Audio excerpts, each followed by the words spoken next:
Dictation start now. I have been surprised to read some comments on the speech I delivered at the recent Conference of Education Ministers. I inaugurated the conference. I did not speak on any resolution, nor indeed did I see any resolution. I have not yet seen precise resolution passed by the conference, though I have heard about it. I laid great stress in my speech on the necessity of a considerable number of our people knowing foreign languages and more especially High English. This was in relation to our development programs and our second and subsequent 5 years plans. I pointed out that it would not be possible for us to go ahead with these plans unless there was a high standard of technical and scientific education, and that this standard could not be obtained at this stage without a full knowledge of at least one foreign language. As a matter of fact, scientists in any country today have to acquire knowledge of several languages in order to keep abreast of scientific literature. I did not say a word against Hindi. Indeed, I said something in favor of it. I took it for granted that Hindi was going to function more and more as a language in our educational and administration aspect. In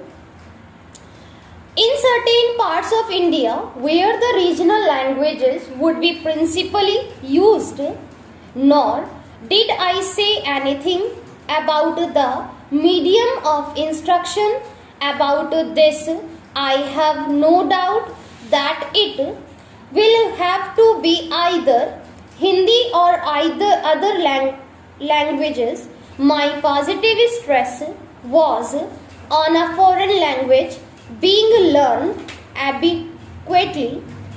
In the circumstances in India, this foreign language would inevitably be English, though I hope that other languages such as French, German, etc. would also be learned. English today is by far the most widespread and important world language, and probably 2/3 of the scientific and technical books in the world are published in English. I find that most people have no idea of what industrialization implies. We discuss the financial aspect of it and vaguely think of factories and the like growing up, but the most vital part of industrialization is the training of manpower. We want a vast number of scientists, technologists, and engineers of various kinds. We also want to create a background in which these people grow. This problem of trained and manpower is our major problem, and that we have to solve. Our whole future progress depends on this process of industrialization and the use of higher techniques. It must be remembered that it takes long to train a first class scientist or technician.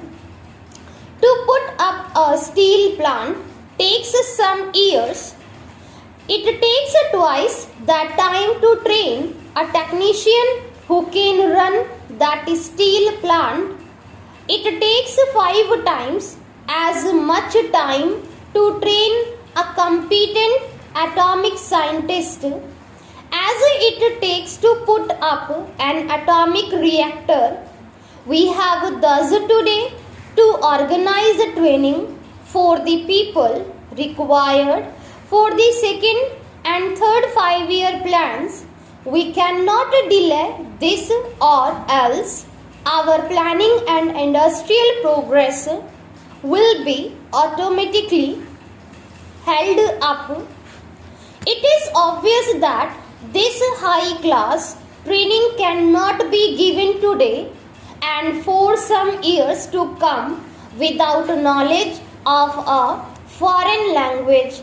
It is possible and indeed desirable to give elementary scientific and technological training in Hindi or our other regional languages. We can translate some textbooks as we have actually done.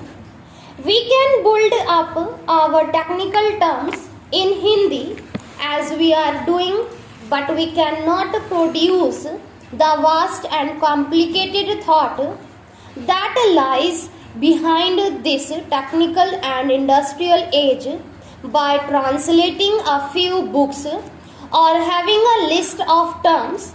Changes in technology today are so rapid that even books that are being printed get out of date very soon. Every scientist has to keep up to date by reading many scientific and technical periodicals, usually in several languages. For this and other reasons, it seems to me essential for us to continue in a big way adequate teaching of English as a second language. I say English because that is the easiest foreign language for us to learn and is the most important. We should learn other foreign languages also. Personally, I think that even from the cultural point of view, in addition to the point of view of developing and widening the scope of Hindi and our other languages, it is necessary for us to keep in intimate touch with and have adequate knowledge of foreign languages.